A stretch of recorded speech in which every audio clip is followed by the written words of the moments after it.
aussi, donc faire le point et pouvoir s'engager sur des actions dans le futur qui permettront de développer l'économie et la nation.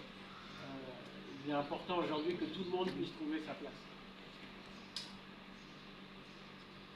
Quelques événements, c'est bien sûr le forum de lancement où on va avoir un keynote assez inspirant de valider les différentes présences en présence des différents partenaires et des autorités.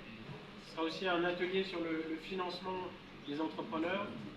Jocolab s'est engagé depuis aujourd'hui en partenariat d'ailleurs avec ADA du Luxembourg, appui au développement autonome, l'ONG luxembourgeoise, et d'autres partenaires, donc au final, IMSEC, la microfinance et d'autres, à réfléchir et à explorer des nouvelles formules de financement des entrepreneurs, ce qu'on a appelé le Yes Fund, pour voir comment est-ce que des entrepreneurs peuvent accéder, des primo-entrepreneurs, en lien avec le secteur bancaire et financier, qui sont deux mondes qui ne se connaissent pas aussi, mais de le faire de manière très concrète et d'essayer de travailler sur de nouveaux types d'outils financiers qui vont être adressés pour ce type de jeunes. Donc on va monter un atelier dessus. Un atelier aussi sur l'accompagnement des agripreneurs, c'est un grand sujet. L'entrepreneuriat ne doit pas rester l'apanage de Dakar et de la capitale. Avec l'ouverture, avec plus de 900 entrepreneurs, quasiment 200 agripreneurs, dont la bonne partie a été accompagnée par Jocolab, sur lesquels on devrait faire le point et se questionner sur justement un agripreneur c'est quoi. Est-ce qu'on peut aujourd'hui réenchanter la vie des zones rurales, et des jeunes des zones rurales, qui plutôt que de se dire que c'est un calvaire de travailler la terre, se rendre compte que c'est peut-être une opportunité pour eux, et qu'en fait ils sont dans une démarche d'entrepreneuriat même s'ils n'en ont pas conscience. Donc comment est-ce qu'on peut les aider et comment est-ce qu'on peut démultiplier cette dynamique.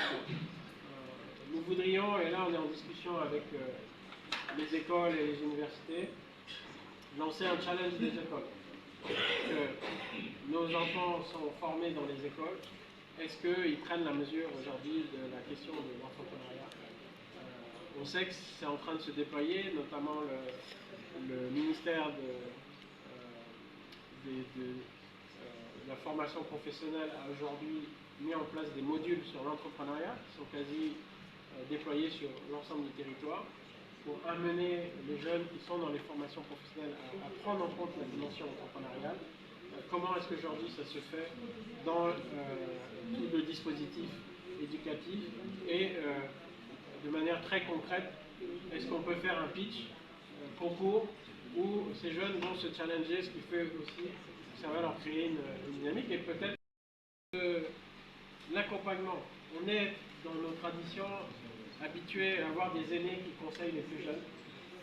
Et donc, le mentorat ne devrait pas être une surprise, mais devrait être en préparation avec des coachs professionnels, l'organisation et le lancement d'une charte du mentorat qui va définir, parce qu'on voit bien qu'il y a des blocages, des entrepreneurs qui ont peur qu'on leur vole leur idée, des mentors qui ont peur qu'on leur prenne trop de temps ou qu'on leur demande trop d'argent. Et donc on va constituer une charte de fonctionnement avec des engagements sur la confidentialité, sur le non-conflit d'intérêts, et ça avec l'engagement aussi de Jocolab et de son réseau.